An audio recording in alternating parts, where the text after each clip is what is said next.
Good morning, I'm Sia. And I'm Abby, and welcome to the final edition of Coyotevision News.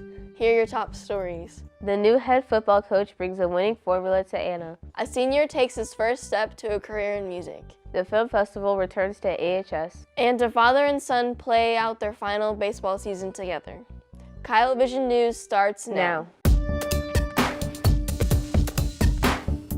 New athletic director and head football coach Seth Parr turned Lubbock Coronado from a losing program to a state power. He's looking to repeat that success here in Anna. Here's Tyler with more. This spring, the Anna Coyotes hired Seth Parr as athletic director and head football coach. As coach for Lubbock Coronado High School over the past 7 years, Parr transferred the Mustangs from a losing program to a 59-26 overall record with 5 straight playoff appearances, 4 district championships, and a 2017 state qualifying appearance. Whenever you show up in the mornings, people actually look like they want to be there. We're getting faster and stronger. Got a new strength coach and Coach Parr. We're doing sitting on second a lot, getting better with our footwork and routes and all. In any sports, you have changes, but you're not going to change the core. It's all the things around the game that's going to change. So, and what we do is we try to just add a little bit more to it. Coming from some schools that I've been in the past, we just made the U part was making it more exciting. So, you know, we had the nutrition, we had the strength coach, we had the summer workouts, we had the 7-on-7. Everything is just try to amp up through a little bit more. We're not working as individuals, but as a unit. The weight room's also getting a lot better. All of us are getting stronger, working together. For the first time, the Coyotes have hired a full-time strength and conditioning coach. Off season, you know, bringing them in earlier and then trying to stay a little bit more and focus, having a full-time strength coach that can focus on, you know, writing workouts and implementing them, and then also trying to implementing the skill stuff so the kids are ready before we start season next year. The Coyotes have been documenting their workouts, showing off their best 40-yard dash, squat, and bench at an outdoor combine at the stadium. Combine was originally designed to implement the junior high kids coming into the high school to show them what things are going to be like, but then we also did it with a max out day. The max out day is kind of showing the kids where they're at, and it's usually in a 9-week period. And you hear a lot of coaches talking about the process. That's the process, is all the little things, not the game. It's all the things that go before the game.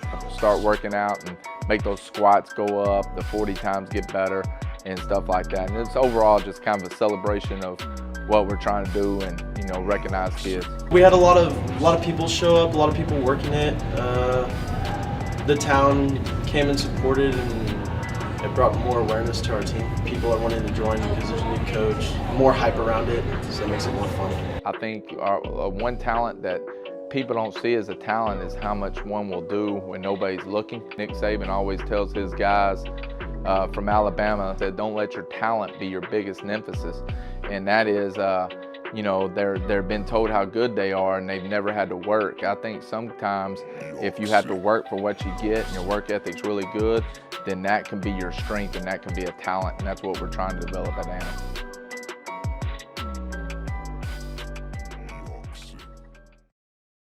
Senior Tyler Lang releases his first album in the hopes that his music career will take flight. Here's Stanley and Sia with more. I think he'll take off if he takes the right route. He's got a lot of potential and he's passionate about it, so that's really all he needs. Hometown music artist Tyler Lang, aka T the Phenomenal, has been interested in music and acting since he was a freshman. Honestly, I'm really proud. I remember Miss Gonzalez telling me about how passionate T was about music and theater and all of those things his freshman year. And then seeing, that passion for music grow over the years to senior year, being able to put songs up on Apple Music, Spotify, YouTube. I mean, it's a really cool thing to see. It's been years in the making. I've always been talking about it since I first came here at Anna. And I've been writing music, trying to perfect it, working my craft, and now that it's finally here, it feels amazing. I finished up most of it during the pandemic and being quarantined and stuff, and then just went to the studio, got it finished. The sound for T's album blends rap and rock. For this album, it's gonna be a lot of melody and just a message and a story. It relies heavily on guitar, but I like the guitar and the beats with it, and my lyrics with it just goes naturally. Witnessing T's rise to radio, some of his closest supporters say he could make a career out of music. Honestly, it's probably one of the coolest things. I mean, as a teacher, you hear students talk about their dreams and their hopes, everything from attending certain colleges to progressing in certain careers. So to see someone with this ambition and drive on a high school level, I mean, it's absolutely phenomenal. And I mean, this is the reason why teachers do what they do. I mean, we want to see our kids grow. He knows what he wants, and as long as he stays committed to it, that's all he needs, and he'll blow up. Music, I've always wanted to do it, so I'm gonna try to stick with music as long as I can.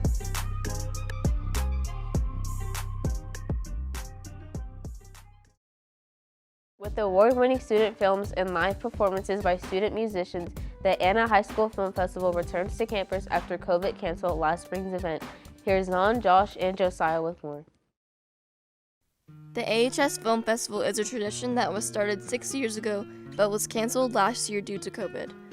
What started the film festival? Mr. Craman started the film festival when he came here over 5 years ago. It was a year before I got back here. This is my 4th year back. He started doing this. He wanted to bring some excitement around what the students were actually doing. So really it was Mr. Craman and the students. Well, the film festival has been a tradition since I started teaching here in my first year. We had 7 sections of the principal's class, and so we put short films together in the spring and decided that we wanted to do a festival. The festival featured AV narrative production classes, 2 UIL state qualifiers, state runner-up Tommy Superstar and state champion Justin Yuso Saves the World.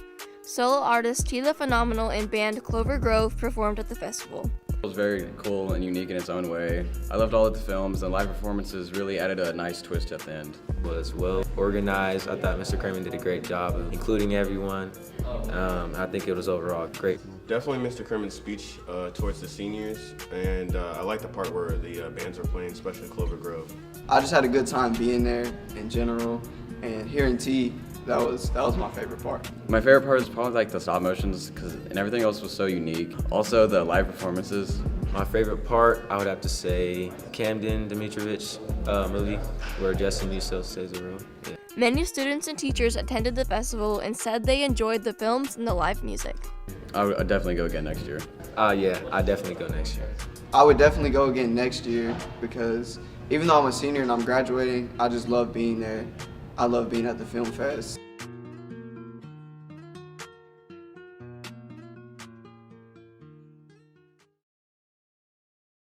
Coach Hector and his son Raleigh make a playoff run in their final season together. Here's Christian, Amanda, Leo, and Josh with more. Returning from an injury last season and a global pandemic, Raleigh Hector prepared for his last season with his father, Coach Joseph Hector. Raleigh grew up sharing a love for baseball with his father. As long as I can remember, I was, probably 1 or 2 years old, always having a baseball in my hand. First time he played, I took him to the baseball field. He was on, what was the team called? Might have even been the Longhorns, can't remember. But I took him out there and he cried, didn't want to play. He said he couldn't play, didn't want to play this year, wanted to play next year. I mean, literally cried. I had to stand in the outfield with him to get him to finish the game. When I was 10 or 11, or 12 maybe, I was playing in a tournament, and I told my dad that, I'm looking for a curveball here, and I was 11 and 12 years old. That's crazy. Like, you don't do that at 11 and 12. And I got struck out. And I kind of got in his face about it. And my dad pulled me to the side and was like, what are you doing? And, just questioning everything I did. I'm ticked off at him. And I told him, Dad, I wish you would just shut up. So I left him alone. And then a couple innings later, I got my opportunity to hit again, and my dad likes to be sarcastic with people sometimes, and I just hear him in the dugout here, "Come on, little buddy, come on, you got this," just trying to really get under my skin a little bit. Next ball, home run over the wall. And I came back in the dugout and gave him a little nudge on the shoulder, and he ever since then he's just kind of kept quiet when I'm hitting. I said, this kid's got a chance to be pretty good. So I knew about 10 to 12 that he was different than most other kids. The Coyotes finished third in district with a 9-4 record, drawing a bi-district playoff game matchup against Ferris. In Game 1, Raleigh struck out 10 on his way to a complete game shutout. Ferris fought back to take Game 2, but the Coyotes closed him out in Game 3 to advance to the area playoff against Godley. In Game 1 of the area playoff series, Raleigh gave up 2 runs in the first inning, but held his Godley scoreless the rest of the way. The Coyotes won in the bottom of the 7th, but would go on to lose the next 2 games, ending their season. This was a grueling year for the Hectors, but one they will have a tough time letting go. Every year you lose seniors, and that's tough. But this one it'll be exceptionally tough. I love my team. I love one a little bit more than the rest, but honestly, I consider them all like my son. Most baseball kids at some point have had a dad that's taken an interest in the game with them. It's the ultimate father-son game. It's been the best time of my life. I've been very blessed and fortunate to have him as my dad, and even more than my coach. That's probably what I miss the most. Just like, no, I can't thank him enough and tell him enough how much I love him for that. So it's been a great ride. A great ride.